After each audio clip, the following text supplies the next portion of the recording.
For Jeff Jenkins, Samson Evans, and Joe PERHATS, the list of schools seems to be endless. Sioux Falls, Ball State, Central Michigan, Illinois State, Toledo, Northern Illinois, Western Illinois, Central Michigan, Iowa State, Colorado State, Iowa, Minnesota, Ball State, Purdue. But for these three Prairie Ridge seniors, making that college choice hasn't been easy.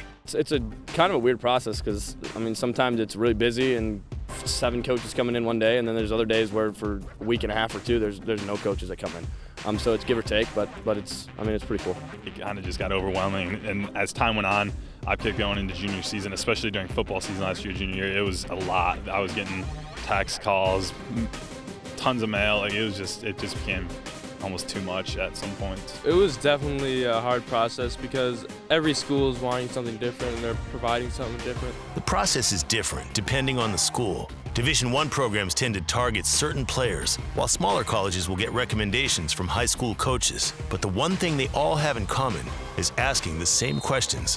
What's the kid like? What's his grades like?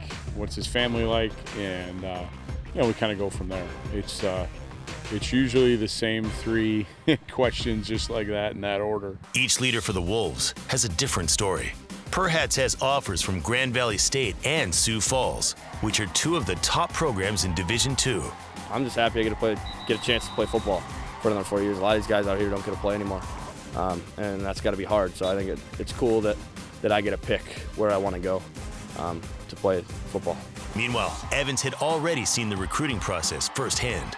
It was definitely a different perspective since I had my brother Shane. Yeah, we kind of expected it, but we didn't know when, just because my brother was through it all. So it wasn't a new experience, I guess, because I was always there with my brother. It was definitely difficult, especially with NIU, because they wanted me at quarterback, and that's what I play now. And I really enjoy it. I really enjoy having the ball in my hands. So picking through Iowa and NIU and all the other schools was just a very difficult decision because it just all came down to where I thought I would fit in best and where it would set me up for the best in the future.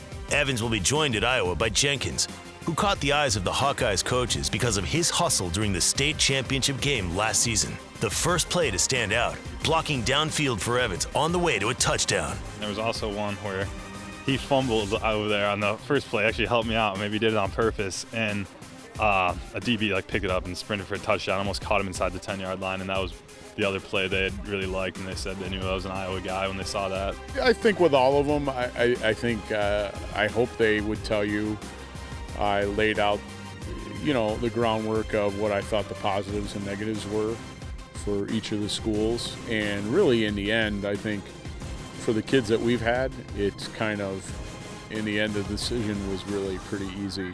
Looking ahead to next season, PERHATS says he's not in a rush to make his college choice and hopes more offers are still to come. Jenkins is pretty sure he'll redshirt his freshman season at Iowa to get stronger and learn the system. Evans probably won't play quarterback in Iowa City, but the coaches have said they're looking at him as a slot receiver and a kick returner. No matter where their football road takes them, the future is bright for all 3.